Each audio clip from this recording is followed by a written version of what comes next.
So here is a box from a toothbrush that I'm going to be making a mold of.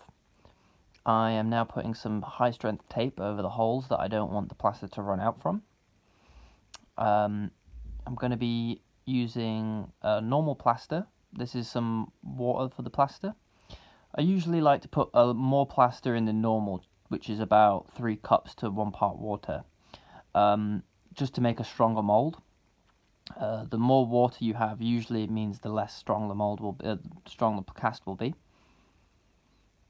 Giving it a good mix, making sure there's no lumps and bumps, trying to get a quite cream-like texture. I'm adding some instant coffee as an at-home pigment. The thing about the instant coffee is it does slow down the reaction time of the plaster quite a bit, so you'll have to be patient with your setting time inside your mold if you're using instant coffee.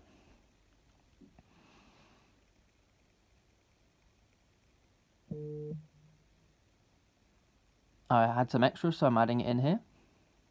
And now while that's setting, I'm going to do something else. Here's an instant barbecue, portable barbecue at home. I'm removing the metal grate. I'm going to be pouring in some plaster into this to see what happens with the charcoal. I left the plaster in the barbecue for about 24 hours. I've taken it out now and I'm about to start sanding it. To reveal the charcoal, I'm using 120 grit, then 180 grit, then 320 grit, just to get it smooth. I then decided to varnish it to bring out the colours of the charcoal. Here I am varnishing it. And I thought it would be good to give a nod to the beginnings of this object by placing the grill grate thing on the back of the plaster form here. And this is it.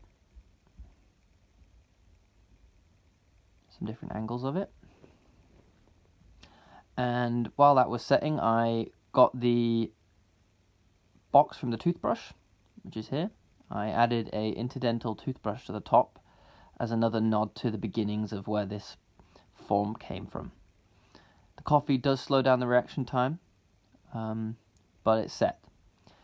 Here is some art by Rachel Whiteread, who I thought this work kind of referenced in a way, and Bruce Nauman as well. I thought that these pieces had a resemblance to the work I'd made here. And here it is.